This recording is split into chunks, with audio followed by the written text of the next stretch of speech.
George പൊടിപ്പാറയിലേക്ക് പോവുകയാണ്. Shri George Podippara, ഇന്നിപ്പോൾ കുരിശിൻ്റെ വഴിയായിരുന്നു കുരുത്തോല പെരുന്നാൾ. ഇന്നത്തെ ദിവസത്തിൽ പലതരത്തിലുള്ള പ്രതികരണങ്ങൾ സഭാ നേതൃത്വങ്ങളിൽ നിന്ന് വന്നിട്ടുണ്ട് എന്നുള്ളതുകൊണ്ടാണല്ലോ നമ്മൾ ഈ വിഷയം ചർച്ച ചെയ്യുന്നത്. അതോടൊപ്പം ഡൽഹിയിൽ നിന്നുള്ള വാർത്തയും. ഇന്നിപ്പോൾ ആർച്ച് ബിഷപ്പ് വർഗീസ് ചക്കാലക്കലിൻ്റെ പ്രതികരണത്തെ എങ്ങനെ കാണണം? സാത്താന്മാരുമായി കൂട്ടുകൂടാനില്ല, കലാപം നടത്താൻ ശ്രമിക്കുന്നവരെ തിരിച്ചറിയണമെന്ന സന്ദേശമാണ് അദ്ദേഹം നൽകിയത്.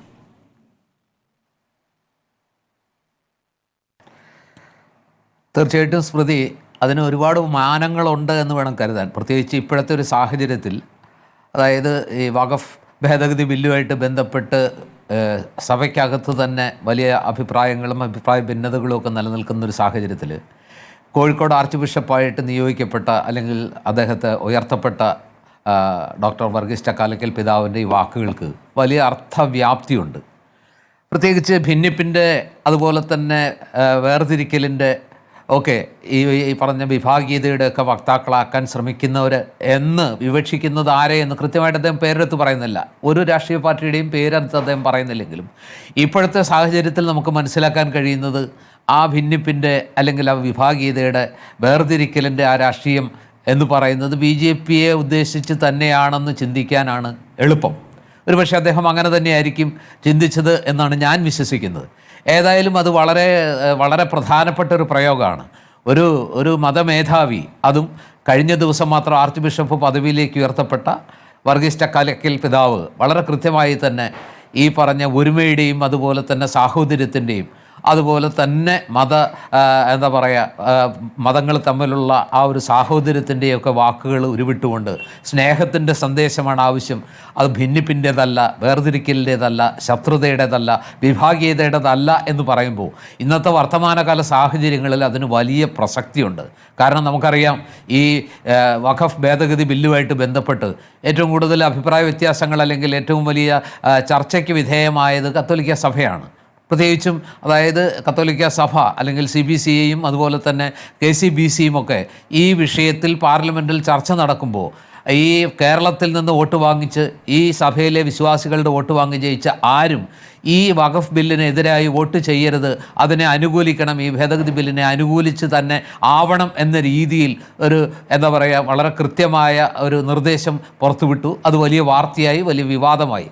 പക്ഷേ അതിനെ ആ കാര്യത്തിൽ അവരുദ്ദേശിച്ചത് ആരെയാണോ ആ പാർട്ടി അടക്കമുള്ള കേരളത്തിൽ നിന്നുള്ള ആ കോൺഗ്രസ് MPമാരോ അല്ലെങ്കിൽ ഏതെങ്കിലും രീതിയിൽ അല്ലെങ്കിൽ ഇടതുപക്ഷ MPമാരോ ആരും തന്നെ ആ ഭേദഗതി ബില്ലിനെ അനുകൂലിക്കുകയോ അതിനനുകൂലമായി വോട്ട് ചെയ്യുകയോ ചെയ്തില്ല. മറിച്ച് അവരെല്ലാവരും ഇന്ത്യ മുന്നണിയുടെ ഭാഗമായിട്ട് ഒറ്റക്കെട്ടായിട്ട് ആ ഭേദഗതി ബില്ലിനെ എതിർത്ത് വോട്ട് ചെയ്യുന്ന കാഴ്ച നമ്മൾ കണ്ടു. ഇവിടെ പ്രത്യേകിച്ച് ഏറ്റവും പ്രധാനപ്പെട്ട വിഷയം, ഇങ്ങനെയൊരു ഈ വഖഫ് ഭേദഗതി ബില്ലിനെ അനുകൂലിക്കണം എന്ന് സഭ ഒരു തീരുമാനം എടുക്കാനുണ്ടായ ചേതോവികാരം അല്ലെങ്കിൽ അതിന് പ്രേരിപ്പിച്ച ആ ഒരു ഘടകം എന്ന് പറയുന്ന മുനമ്പത്തെ വിഷയമാണ്.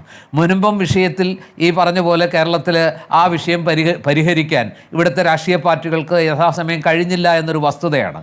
അവിടെ ഈ പറഞ്ഞ രീതിയിൽ ഈ ഫറൂഖ് കോളേജിൻ്റെ മാനേജ്മെൻറ്റിൻ്റെ കൈവശത്ത് നിന്ന് അവരിൽ നിന്ന് ഈ സ്ഥലം വലിയ വിലയ്ക്ക് വാങ്ങി അതിൻ്റെ ആധാരം നടത്തി പണം കൊടുത്ത് അത് തീറാധാരവും അതുപോലെ തന്നെ പോക്കുവരവും ഒക്കെ നടത്തി എത്രയോ പതിറ്റാണ്ടുകളായി അവിടെ ജീവിക്കുന്ന മനുഷ്യരെ ഒരു സുപ്രഭാതത്തിൽ അത് വഖഫ് ഭൂമിയാണെന്ന് പറഞ്ഞ് ഇറക്കി വിടാനുള്ള നീക്കത്തെ കേരളത്തിലെ ഏതെങ്കിലും രാഷ്ട്രീയ പാർട്ടി പിന്തുണച്ചുവെന്ന് ഞാൻ ചിന്തിക്കുന്നില്ല. കോൺഗ്രസും അതുപോലെ തന്നെ ഇടതുപക്ഷവും ഒന്നും ആ മനുഷ്യരെ അവിടെ നിന്ന് ഇറക്കി വിടണം എന്ന രീതിയിൽ ഒരാവശ്യം അല്ലെങ്കിൽ ആ ആവശ്യമായിട്ട് പൊരുത്തപ്പെട്ടില്ല അല്ലെങ്കിൽ അതിനോട് പിന്തുണച്ചില്ല. മറിച്ച് ഏതെങ്കിലും രീതിയിൽ അത് പരിഹരിക്കാനുള്ള മാർഗങ്ങളായിരിക്കണം അവലംബിക്കേണ്ടത് എന്ന ചിന്താഗതിയിൽ മുസ്ലിം ലീഗ് ആവട്ടെ, മുസ്ലിം സംഘടനകളാവട്ടെ, കോൺഗ്രസ് ആവട്ടെ അല്ലെങ്കിൽ ഇടതുപക്ഷം സർക്കാരാവട്ടെ ഒരു കമ്മീഷനെ തന്നെ വെച്ചുകൊണ്ട് അതിൻ്റെ യഥാർത്ഥ വസ്തുതകൾ മനസ്സിലാക്കാനുള്ള ശ്രമം നടത്തി. പക്ഷേ ഏതായാലും വഖഫ് ഭേദഗതി ബില്ല് വന്നപ്പോൾ അത് വലിയ രീതിയിൽ കേരള സമൂഹത്തിലൊരു വിഭാഗീയതയിലേക്ക് പോയി. ഒരു ഇസ്ലാമോഫോബിയ വളർത്തുന്ന, കൂടുതൽ ശക്തമാക്കുന്ന രീതിയിൽ ക്രൈസ്തവ സഭ, പ്രത്യേകിച്ച് കത്തോലിക്ക സീറോ മലബാർ സഭാ നേതൃത്വത്തിൻ്റെയും അതുപോലെ തന്നെ KCBC, CBCI തുടങ്ങിയ കത്തോലിക്ക മെത്രാൻ സമിതികളുടെയും ഭാഗത്തുനിന്ന് ചില ഫത്വ പോലെയുള്ള ചില നിർദ്ദേശങ്ങൾ പിന്തുണച്ചില്ലെങ്കിൽ തെരഞ്ഞെടുപ്പിൽ ഇവിടെ നിങ്ങൾക്ക് വോട്ടില്ല എന്ന രൂപത്തിൽ തന്നെ പ്രതികരിച്ചു. അതിന്റെ ഫലം ഭവിഷ്യത്ത് അനുഭവിച്ചുകൊള്ളുക എന്നുള്ള മുന്നറിയിപ്പിന്റെ സ്വഭാവത്തിലുള്ള പ്രതികരണങ്ങൾ വരെ കണ്ടതാണ് നമ്മൾ. എന്നിട്ടും അതിനെ ഈ പറഞ്ഞ കേരളത്തിൽ നിന്നുള്ള എം പിമാർ, പ്രത്യേകിച്ച് കോൺഗ്രസ് എം പിമാരെയാണ് ഉദ്ദേശിച്ചതെന്ന് വ്യക്തമായിരുന്നു. കാരണം കേരളത്തിൽ നിന്നുള്ള ഒരു M P BJP, Thrissur M P Suresh Gopi vote ചെയ്യും എന്ന് വിചാരിക്കാൻ പറ്റില്ലല്ലോ. പിന്നെയുള്ളത് ഇടതുപക്ഷത്തിനാവട്ടെ ലോക്സഭയിൽ ഒരു MP ഉള്ളൂ, രാജ്യസഭയിലാണ് അവർക്ക് 3-4 പേരുള്ളത്. അവരേതായാലും ഈ വിഷയത്തിൽ കത്തോലിക്ക സഭയുടെ നിർദ്ദേശം, CBCIയുടെയും അതുപോലെ തന്നെ KCBCയുടെ നിർദ്ദേശങ്ങൾ അനുസരിക്കുമെന്ന് ആ നിർദ്ദേശം പുറപ്പെടുവിച്ചവർ പോലും പ്രതീക്ഷിച്ചിട്ടുണ്ടാവില്ല. മറിച്ച് കോൺഗ്രസിൻ്റെ 17 MP മാരും അല്ലെങ്കിൽ 18 MP മാരും രാജ്യസഭയിലെ MP മാരും കോൺഗ്രസിൻ്റെ MP മാരും ഈ ഭേദഗതി ബില്ലിനെതിരായി അനുകൂലമായി വോട്ട് ചെയ്യണം.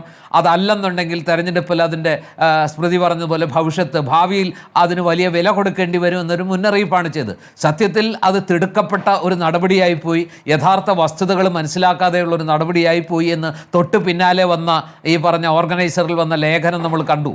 ആ ലേഖനത്തിൽ ക്രൈസ്തവ സഭകളുടെ ആസ്തികളെക്കുറിച്ച്, അവരുടെ സ്വത്തുക്കളെക്കുറിച്ച്, ഇന്ത്യയിൽ ആകമാനം ഏറ്റവും കൂടുതൽ സ്വത്തുക്കളുള്ള സഭയാണ്, സമുദായമാണെന്ന രീതിയിൽ ഓർഗനൈസറിൽ സ്മൃതി വളരെ കൃത്യമായി പറഞ്ഞതുപോലെ പ്രസിദ്ധീകരിച്ച ശേഷം പിൻവലിച്ച ആ ലേഖനത്തിലുണ്ട്. അപ്പോൾ ആരോ പറഞ്ഞതുപോലെ, കവി പാടിയതുപോലെ, ഇന്ന് എൻ്റെ വീട്ടിലേക്ക് വരുന്നു, അപ്പോൾ ഞാനൊന്നും പറഞ്ഞില്ല, അല്ല അവിടെ പോയി ഞാൻ അപ്പോഴൊന്നും പറഞ്ഞില്ല, കാരണം അതെന്നെ ബാധിച്ചില്ല. പിന്നീട് അപ്പുറത്തേക്ക് പോയി, അപ്പോഴും ഞാൻ പ്രതികരിച്ചില്ല, അതെന്നെ ബാധിക്കുന്നതല്ലായിരുന്നു. പക്ഷെ എൻ്റെ വീട്ടിലേക്ക് വന്നപ്പോൾ ആരും പ്രതികരിക്കാനുണ്ടായിരുന്നില്ല എന്ന് പണ്ട് കവി പറഞ്ഞതുപോലെ ആയിപ്പോയി. പക്ഷേ സഭ അത് കൃത്യമായി തിരിച്ചറിയുകയും ശക്തമായി പ്രതികരിക്കുകയും ചെയ്തിരുന്നു. ശ്രീ ജോർജ് പൊടിപാറ, അന്നും നമ്മൾ ഈ വിഷയം ചർച്ച ചെയ്തതാണ്. അന്ന് ചർച്ചയിൽ പങ്കെടുത്ത ഫാദർ ആന്റണി വടക്കേക്കര, സിറോ മലബാർ സഭാ വക്താവ്, ഇന്നും നമ്മുടെ ചർച്ചയിൽ പങ്കേറുകയാണ്. ഇന്ന് അദ്ദേഹത്തിലേക്ക് പോവുകയാണ്.